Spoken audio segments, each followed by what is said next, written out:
dating Negros Oriental Governor Pride Henry Teves na sangkot siya sa anumang terrorist act.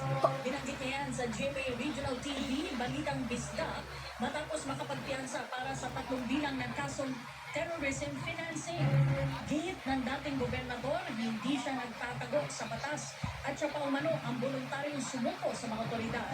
Nabanggit niya rin na ang pag-uusap nila ng kapatid na si dating Negros Oriental Representative Arnolfo Teves Jr.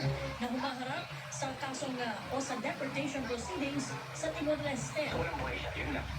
Yeah. At least buhay siya.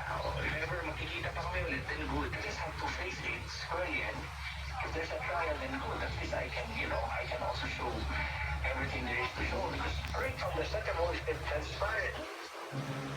Ang tinig ni dating Negros Oriental Governor Pride Henry Teves. Hawak na ng National Bureau of Investigation sa Crime Division ang 3 suspect sa pangahak sa ilang website ng gobyerno at website ng ilang bangko.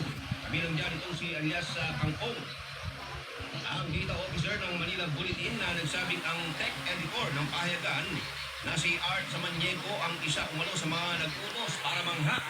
Lalabasin umanong nabigyan ito ng tip tungkol sa hacking at vulnerability o kahinaan naman ng isang website na kanyang sinusulat. Indirectly.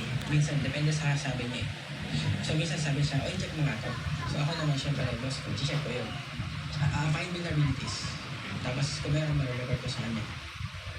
Ang tinig ni alias Kangkong, isa sa mga umano'y hacker na naaresto. Isa pa sa mga nahuli ay ang cybersecurity researcher sa isang malaking kumpanya sa BGC Taguig City.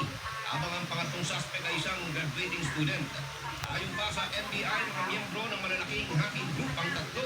Nasamsam sa kanilang mga impormasyon gaya ng scripts at database mula sa mga lokal na pamahalaan, gayon din sa website ng National Security Agency, Philippine Army, Philippine Navy at iba pang ahensya ng gobyerno. Nakuha rin mula sa isang suspect ang data credentials ng nasa 4 na bangko na pawang ginamit ng NBI bilang ebidensya. I want it hanggang conviction, hindi natin bibitiwan ng kaso. Ang tinig naman ni Atty. Jaime Santiago, direktor ng NBI. Ayon pa sa NBI, ipapasampina nila itong si Samaniego. Mariin naman tinanggi ni Samaniego ang aligasyon. Hindi man siya ang boss ni alias Kangkong na nakatalagaan niya sa Administration Department. Never, ako